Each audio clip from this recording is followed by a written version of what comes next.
Hello everyone, welcome to Edumate commerce classes.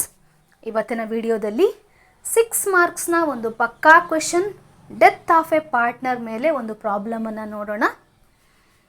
ಇಲ್ಲಿ ನೀವು executors capital ಅಕೌಂಟನ್ನು ಪ್ರಿಪೇರ್ ಮಾಡಬೇಕು.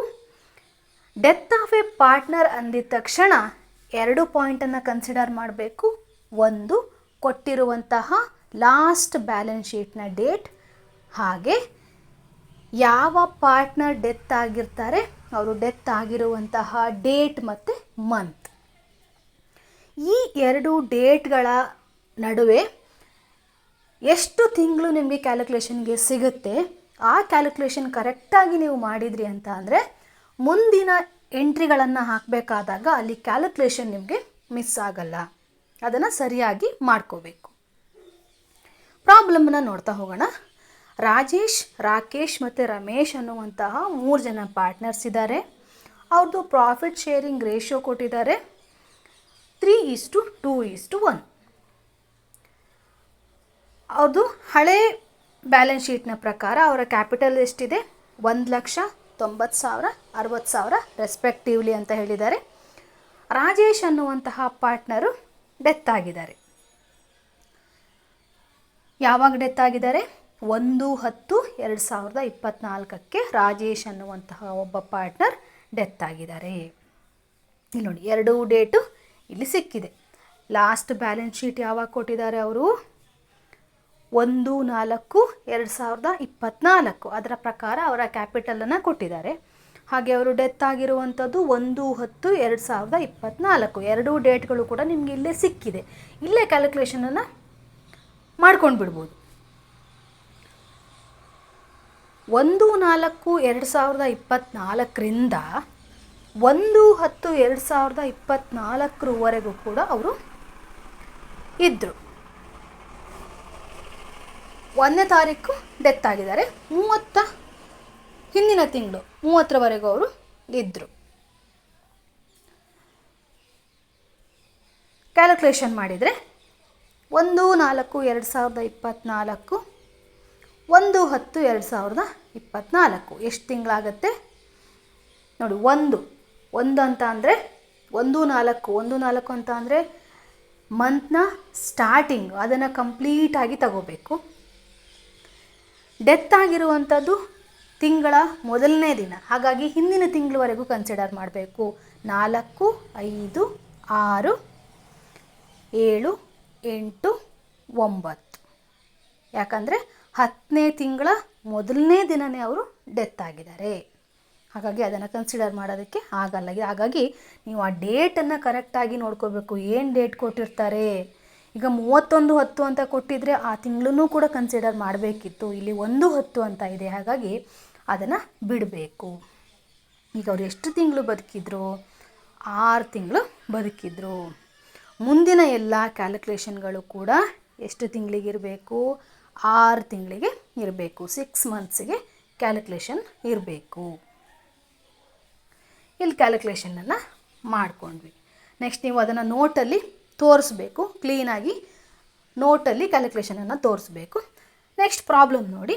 ಪಾರ್ಟ್ನರ್ಶಿಪ್ ಡೀಡ್ ಏನು ಹೇಳ್ತಾ ಇದೆ ಅಂತ ಅಂದರೆ, ಅವರು ಇನ್ವೆಸ್ಟ್ ಮಾಡಿರುವಂತಹ ಕ್ಯಾಪಿಟಲ್ ಮೇಲೆ ಅವರಿಗೆ 10% ಪರ್ ಆ್ಯನಮ್ ಇಂಟ್ರೆಸ್ಟನ್ನು ಕೊಡಬೇಕು. ಪರ್ ಆ್ಯನಮ್ 1 ವರ್ಷಕ್ಕೆ 10% ಇಂಟ್ರೆಸ್ಟನ್ನು ಕೊಡಬೇಕು. ಹಾಗೆ ಅವರ ಸ್ಯಾಲ್ರಿ 1 ತಿಂಗಳಿಗೆ 2,000 ಇತ್ತು. ನೆಕ್ಸ್ಟ್ ಅವ್ರದ್ದು ಪ್ರಾಫಿಟ್ಟು, ಅವ್ರಿಗೆ ಪ್ರಾಫಿಟ್ಟಲ್ಲಿ ಅಥವಾ ಲಾಸಲ್ಲಿ ಶೇರನ್ನು ಕೊಡಬೇಕಲ್ಲ. ಇಲ್ಲಿ ಫರ್ಮ್ನ ಪ್ರಾಫಿಟನ್ನು ಕೊಟ್ಟಿದ್ದಾರೆ. ಹಿಂದಿನ ವರ್ಷದ್ದು ಫರ್ಮ್ನ ಪ್ರಾಫಿಟ್ಟು 24,000 ಪ್ರಾಫಿಟ್ ಇತ್ತು. ಆ 24,000 ಪ್ರಾಫಿಟಲ್ಲಿ ಅವರ ಶೇರನ್ನು ಅವರಿಗೆ ಕೊಡಬೇಕು. Next his share of good will, ಅವರಿಗೆ ಸೇರಬೇಕಾಗಿರುವಂತಹ ಗುಡ್ ವಿಲ್ 12,000. ಆ ಗುಡ್ ವಿಲ್ಲನ್ನು ಯಾರು ಕೊಡಬೇಕು? ಉಳಿದಿರುವಂತಹ 2 ಪಾರ್ಟ್ನರ್ ಅವರಿಗೆ ಗುಡ್ ವಿಲ್ಲನ್ನು ಅವರ ರೇಷಿಯೋದ ಬೇಸಿಸ್ ಮೇಲೆ ಕೊಡಬೇಕು. ಇದನ್ನು ಬೇಸಾಗಿ ಇಟ್ಕೊಂಡು ಎಕ್ಸಿಕ್ಯೂಟರ್ ಕ್ಯಾಪಿಟಲ್ ಅಕೌಂಟನ್ನು ಪ್ರಿಪೇರ್ ಮಾಡಿ ಡೆತ್ ಆಗಿರುವಂತಹ ಪಾರ್ಟ್ನರ್ನ ಅಕೌಂಟಿಗೆ ಎಷ್ಟು ಅಮೌಂಟು ಹೋಗಬೇಕು ಅಷ್ಟನ್ನು ಟ್ರಾನ್ಸ್ಫರ್ ಮಾಡಿ ಅಂತ ಹೇಳಿದ್ದಾರೆ. ಈಗ ಫಾರ್ಮ್ಯಾಟನ್ನು ಹಾಕ್ಕೊಂಡ್ವಿ. ಪರ್ಟಿಕ್ಯುಲರ್ಸ್ ರುಪೀಸ್ ಹೆಡ್ಡಿಂಗನ್ನು ಬರೀಬೇಕು. ಯಾರ ಕ್ಯಾಪಿಟಲ್ ಅಕೌಂಟನ್ನು ಪ್ರಿಪೇರ್ ಮಾಡಬೇಕು? Rajesh capital account. ಡೆಬಿಟ್ ಕ್ರೆಡಿಟನ್ನು ಮೆನ್ಷನ್ ಮಾಡಬೇಕು. ಮೊದಲನೇ entry by balance brought down. ಅವ್ರು ಎಷ್ಟು ಕ್ಯಾಪಿಟಲನ್ನು ತಂದಿದ್ರು? ಅವ್ರದ್ದು ಎಷ್ಟು ಕ್ಯಾಪಿಟಲ್ ಇತ್ತು? ಹಳೆ ಬ್ಯಾಲೆನ್ಸ್ ಶೀಟ್ನ ಪ್ರಕಾರ 1,00,000 ಕ್ಯಾಪಿಟಲ್ ರಾಜೇಶ್ ಅವ್ರದ್ದು ಇತ್ತು. By balance brought down 1,00,000. Next ಅಡ್ಜಸ್ಟ್ಮೆಂಟನ್ನು ನೋಡ್ತಾ ಹೋಗಿ ಎಂಟ್ರಿಗಳನ್ನು ಹಾಕ್ತಾ ಬನ್ನಿ. ಮೊದಲನೇದು interest on Rajesh capital 10% per annum. 1 ವರ್ಷಕ್ಕೆ ಅವರ ಕ್ಯಾಪಿಟಲ್ ಮೇಲೆ 10% ಇಂಟ್ರೆಸ್ಟನ್ನು ಕೊಡಬೇಕಾಗತ್ತೆ ಫರ್ಮು. ಅವ್ರು ಬದುಕಿದ್ದು ಎಷ್ಟು ತಿಂಗಳು? 6 ತಿಂಗಳು. ನಮ್ಮ ಕ್ಯಾಲ್ಕುಲೇಷನ್ ಎಷ್ಟು ತಿಂಗಳಿಗಿರಬೇಕು? 6 ತಿಂಗಳಿಗೆ ಮಾತ್ರ. 1,00,000ಕ್ಕೆ 10% ಮಾಡಿಕೊಂಡು 6 ತಿಂಗಳಿಗೆ ಕ್ಯಾಲ್ಕುಲೇಷನನ್ನು ಮಾಡಿಕೊಳ್ಬೇಕು. ಅವರು 6 ತಿಂಗಳು ಮಾತ್ರ ಬದುಕಿದ್ದು. 6 ತಿಂಗಳಿಗೆ ಕ್ಯಾಲ್ಕುಲೇಷನನ್ನು ಮಾಡಿಕೊಂಡ್ರೆ 5,000 ಅವರಿಗೆ ಇಂಟ್ರೆಸ್ಟ್ ಆನ್ ಕ್ಯಾಪಿಟಲ್. ಹಾಗೆ ಅವರಿಗೆ ಸ್ಯಾಲ್ರಿ ಎಷ್ಟಿತ್ತು ಅವರಿಗೆ? 2,000 1 ತಿಂಗಳಿಗೆ. ಎಷ್ಟು ತಿಂಗಳು ಬದುಕಿದ್ರು? 6 ತಿಂಗಳು ಬದುಕಿದ್ರು. 6 ತಿಂಗಳು ಕ್ಯಾಲ್ಕುಲೇಷನ್ ಮಾಡಿ ಸ್ಯಾಲ್ರಿ ಕೊಡಬೇಕು. 12,000 salary by salary 12,000. Next profit ಅಥವಾ ಲಾಸಲ್ಲಿ ಶೇರ್ ಕೊಡಬೇಕು. ಹಿಂದಿನ ವರ್ಷದ ಪ್ರಾಫಿಟನ್ನು ಕೊಟ್ಟಿದ್ದಾರೆ ಫರ್ಮ್ದು. Company profit ಎಷ್ಟಾಗಿತ್ತು? 24,000. 24,000ದಲ್ಲಿ ಅವ್ರದ್ದು ರೇಷಿಯೋ ಎಷ್ಟು? 3:2:1. 3:2:1 ಅಂತ ಅಂದರೆ ಅವ್ರದ್ದು 3, ಹೌದಾ? ರಾಜೇಶನವರು ಮೊದಲನೆಯವರು 3/6. 6 ತಿಂಗಳಿಗೆ ಎಷ್ಟಾಗುತ್ತೆ? 6,000. 24,000ನ ಅವ್ರದ್ದು ರೇಷಿಯೋ 3/6. ಬದುಕಿರುವಂಥದ್ದು 6 ತಿಂಗಳು.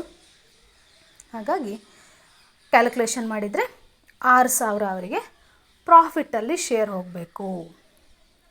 ನೆಕ್ಸ್ಟ್ ಈಗ ಗುಡ್ ವಿಲ್ ಕ್ಯಾಲ್ಕುಲೇಷನ್ ಮಾಡಬೇಕಾದ್ರೆ ಏನು ಮಾಡಬೇಕು? ರೇಷಿಯೋನ ಮೊದಲು ನೋಡ್ಕೊಳ್ಬೇಕು. ಹೊಸ ರೇಷಿಯೋನ ನಾವಿಲ್ಲಿ ಫೈಂಡ್ ಔಟ್ ಮಾಡ್ಕೋಬೇಕು. ಗೇನ್ ರೇಷಿಯೋನ ಫೈಂಡ್ ಔಟ್ ಮಾಡ್ಕೋಬೇಕು. ಯಾಕೆ ಅಂತ ಅಂದರೆ ಕೊಡಬೇಕಾಗಿರುವಂಥವರು ಯಾರು ಬದುಕಿರ್ತಾರೆ ಅವರು, ಯಾರು ಡೆತ್ ಆಗಿರ್ತಾರೆ ಅವರನ್ನು ಬಿಡಬೇಕು. ಆ್ಯಕ್ಚುವಲ್ ರೇಷಿಯೋ ಅವ್ರು ಕೊಟ್ಟಿರುವಂಥದ್ದು ಎಷ್ಟು? 3:2:1 ಅವ್ರು ಕೊಟ್ಟಿದ್ದು. ಅದರಲ್ಲಿ 3 ನಾವು ತೆಗಿಬೇಕು. ಯಾರ್ದು ರೇಷಿಯೋ? ಅದು ಡೆತ್ ಆಗಿರುವಂತಹ ಪಾರ್ಟ್ನರ್ದು. ಉಳಿದಿರುವಂಥದ್ದು ಎಷ್ಟಾಗತ್ತೆ? 2:1. ಆ 2:1 ನಾವು 2/3 1/3 ಅಂತ ಮಾಡ್ಕೊಳ್ತೀವಿ. ಈಗ ಎಷ್ಟು ಇದೆ ಫರ್ಮ್ನ ಗುಡ್ ವಿಲ್ ಇರುವಂಥದ್ದು 12,000. 12,000 ಗುಡ್ ವಿಲ್ಲಲ್ಲಿ ಯಾರು ಎಷ್ಟು ಕೊಡಬೇಕು? ರಾಕೇಶ್ ಎಷ್ಟು ಕೊಡಬೇಕು? ರಮೇಶ್ ಎಷ್ಟು ಕೊಡಬೇಕು? ಅವರ ರೇಷಿಯೋದ ಮೇಲೆ ಕ್ಯಾಲ್ಕುಲೇಷನ್ ಮಾಡಿದರೆ 12,000 ಇಂಟು 2/3, 12,000 ಇಂಟು 1/3 ಮಾಡಿದರೆ ರಾಕೇಶ್ ಅವರು 8,000 ಕೊಡಬೇಕು, ರಮೇಶ್ ಅವರು 4,000 ಕೊಡಬೇಕು. ಟೋಟಲ್ 12,000 ಆಗುತ್ತೆ. ಈ ರೀತಿ ಗೇನ್ ರೇಷಿಯೋನ ಕ್ಯಾಲ್ಕುಲೇಷನ್ ಮಾಡಿಕೊಂಡು ಗುಡ್ ವಿಲ್ ಕ್ಯಾಲ್ಕುಲೇಷನನ್ನು ಮಾಡಬೇಕು. 8,000 + 4,000 12,000 ಆಗುತ್ತೆ. ರಾಜೇಶ್ ಅಕೌಂಟಿಂದ ರಾಜೇಶ್ ಕ್ಯಾಪಿಟಲ್ ಅಕೌಂಟಿಂದ 8,000 ಹೋಗಬೇಕು. ರಾಕೇಶ್ ಕ್ಯಾಪಿಟಲ್ ಅಕೌಂಟಿಂದ 8,000 ಹೋಗಬೇಕು. ರಮೇಶ್ ಕ್ಯಾಪಿಟಲ್ ಅಕೌಂಟಿಂದ 4,000 ಹೋಗಬೇಕು. ಯಾರಿಗೆ ಹೋಗಬೇಕು? ರಾಜೇಶಿಗೆ ಹೋಗಬೇಕು. ಈಗ ನೋಡಿ ಎಲ್ಲ ಎಂಟ್ರಿಗಳನ್ನು ಕೂಡ ಹಾಕಿದ್ದೀವಿ. ಎಂಟ್ರಿಗಳೆಲ್ಲವೂ ಆದಮೇಲೆ ಏನು ಮಾಡಬೇಕು? ಟೋಟಲನ್ನು ಮಾಡಬೇಕು. ಟೋಟಲ್ ಮಾಡಿದರೆ 1,35,000 ಬರುತ್ತೆ. 1,35,000. ಈ 1,35,000ನ ಯಾರು ಡೆತ್ ಆಗಿರ್ತಾರಲ್ಲ ಪಾರ್ಟ್ನರ್, ಅವರ ಅಕೌಂಟಿಗೆ ಟ್ರಾನ್ಸ್ಫರ್ ಮಾಡಬೇಕು. ಇಲ್ಲಿ ಡೆತ್ ಆಗಿರುವಂಥವ್ರು ಯಾರು? ರಾಜೇಶ್. ಹಾಗಾಗಿ transfer to Rajesh capital account. Balancing figure ಏನಿರುತ್ತೆ ಅದೇ 1,35,000. ಈ ರೀತಿ ನೀವು ಮೊದಲನೇ ಮಂತ್ ಕ್ಯಾಲ್ಕುಲೇಷನ್ ಮಾಡಬೇಕಾದಾಗ ಕರೆಕ್ಟಾಗಿ ಮಾಡಿಕೊಂಡ್ರಿ ಅಂತ ಅಂದರೆ ಇಲ್ಲಿ ಎಲ್ಲ ಎಂಟ್ರಿಗಳು ಕೂಡ ಸರಿಯಾಗಿ ಹಾಕ್ತಾ ಬರ್ಬೋದು. ಈ ರೀತಿಯಾಗಿ ನೀವು ಎಕ್ಸಿಕ್ಯೂಟರ್ಸ್ ಕ್ಯಾಪಿಟಲ್ ಅಕೌಂಟನ್ನು ಪ್ರಿಪೇರ್ ಮಾಡುವಂಥದ್ದು. ಯಾರೆಲ್ಲ ಚಾನಲನ್ನು ಸಬ್ಸ್ಕ್ರೈಬ್ ಮಾಡ್ಕೊಳ್ಳದೆ ನೋಡ್ತಾ ಇದ್ದೀರಾ, ಸಬ್ಸ್ಕ್ರೈಬ್ ಮಾಡಿಕೊಂಡು ನೋಡಿ. ನೆಕ್ಸ್ಟ್ ವಿಡಿಯೋದಲ್ಲಿ ಬೇರೆ ಬೇರೆ ಪ್ರಾಬ್ಲಮನ್ನು ಡಿಸ್ಕಸ್ ಮಾಡ್ತಾ ಹೋಗೋಣ. ಎಕ್ಸಿಕ್ಯೂಟರ್ಸ್ ಕ್ಯಾಪಿಟಲ್ ಅಕೌಂಟ್ ಮೇಲೆ ಕ್ವಶನ್ ಪೇಪರ್ ಪ್ರಾಬ್ಲಮ್ ಕೂಡ ಅಪ್ಲೋಡ್ ಆಗಿದೆ, ಅದನ್ನು ಕೂಡ ನೋಡ್ಕೊಳ್ಳಿ. ಇದರ ಮೇಲೆ ಒಂದು ಕ್ವಶನ್ ನಿಮಗೆ ಪಕ್ಕಾ ಇದ್ದೇ ಇರುತ್ತೆ 6 ಮಾರ್ಕ್ಸಿಗೆ. ನೆಕ್ಸ್ಟ್ ವಿಡಿಯೋದಲ್ಲಿ ಸಿಗೋಣ. Thank you.